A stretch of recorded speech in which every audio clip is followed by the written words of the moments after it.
വിശുദ്ധ ലൂക്ക എഴുതിയ സുവിശേഷം അധ്യായം 22 39 മുതൽ 71 വരെയുള്ള തിരുവചനങ്ങൾ. അവൻ പുറത്തു വന്ന് പതിവ് പോലെ ഒലിവുമലയിലേക്ക് പോയി. ശിഷ്യന്മാരും അവനെ പിന്തുടർന്നു. അവിടെ എത്തിയപ്പോൾ അവൻ അവരോട് പറഞ്ഞു, നിങ്ങൾ പരീക്ഷയിൽ ഉൾപ്പെടാതിരിക്കാൻ പ്രാർത്ഥിക്കുവിൻ. അവൻ അവരിൽ നിന്ന് ഒരു കല്ലേറ് ദൂരം മാറി മുട്ടിന്മേൽ വീണ് പ്രാർത്ഥിച്ചു. പിതാവേ, അങ്ങയ്ക്കിഷ്ടമെങ്കിൽ ഈ പാനപാത്രം എന്നിൽ നിന്ന് അകറ്റണമേ. എങ്കിലും എൻ്റെ ഹിതമല്ല, അവിടുത്തെ ഹിതം നിറവേറട്ടെ. അപ്പോൾ അവനെ ശക്തിപ്പെടുത്താൻ സ്വർഗത്തിൽ നിന്ന് ഒരു ദൂതൻ പ്രത്യക്ഷപ്പെട്ടു. അവൻ തീവ്രവേദനയിൽ മുഴുകി കൂടുതൽ തീക്ഷ്ണമായി പ്രാർത്ഥിച്ചു. അവൻ്റെ വിയർപ്പ് രക്തത്തുള്ളികൾ പോലെ നിലത്ത് വീണു. അവൻ പ്രാർത്ഥന കഴിഞ്ഞ് എഴുന്നേറ്റ് ശിഷ്യന്മാരുടെ അടുത്ത് വന്നപ്പോൾ അവർ വ്യസന നിമിത്തം തളർന്ന് ഉറങ്ങുന്നത് കണ്ടു. അവൻ അവരോട് ചോദിച്ചു, നിങ്ങൾ ഉറങ്ങുന്നതെന്ത്? പരീക്ഷയിൽ അകപ്പെടാതിരിക്കാൻ ഉണർന്നിരുന്ന് പ്രാർത്ഥിക്കുവിൻ.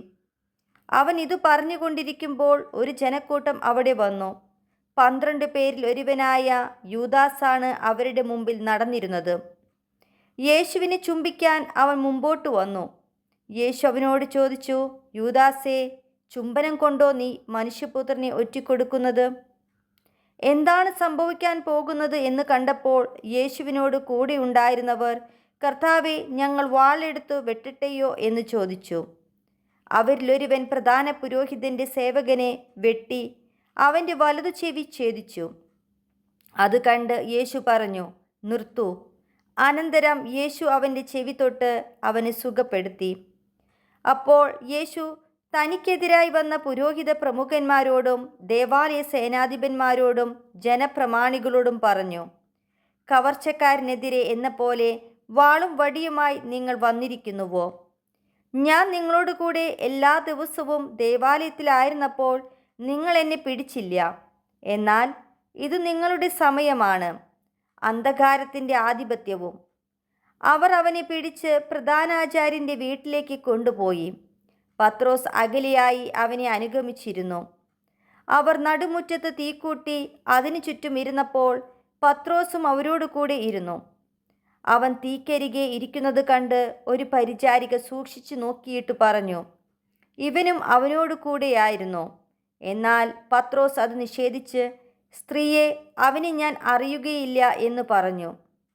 അല്പം കഴിഞ്ഞ് വേറൊരാൾ പത്രോസിനെ കണ്ടിട്ട് പറഞ്ഞു, നീയും അവരിൽ ഒരുവനാണ്. അപ്പോൾ അവൻ പറഞ്ഞു, മനുഷ്യ, ഞാനല്ല.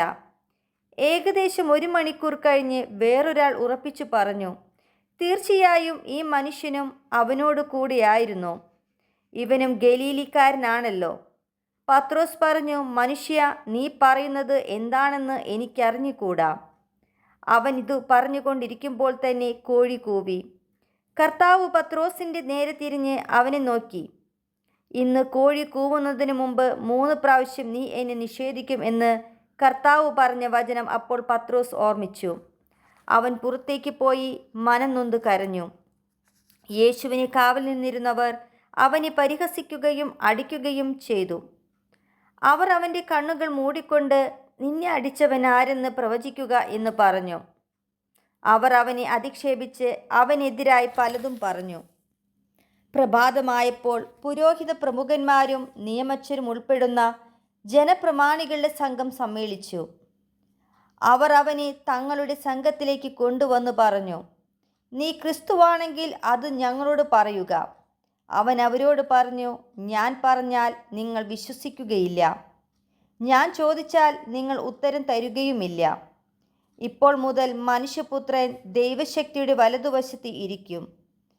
അവരെല്ലാവരും കൂടി ചോദിച്ചു, അങ്ങനെയെങ്കിൽ നീ ദൈവപുത്രനാണോ? അവൻ പറഞ്ഞു, നിങ്ങൾ തന്നെ പറയുന്നല്ലോ ഞാൻ ആണെന്ന്. അവർ പറഞ്ഞു, ഇനി നമുക്ക് വേറെ സാക്ഷ്യം എന്തിന്? അവൻ്റെ നാവിൽ നിന്ന് തന്നെ നാം അത് കേട്ട് കഴിഞ്ഞു.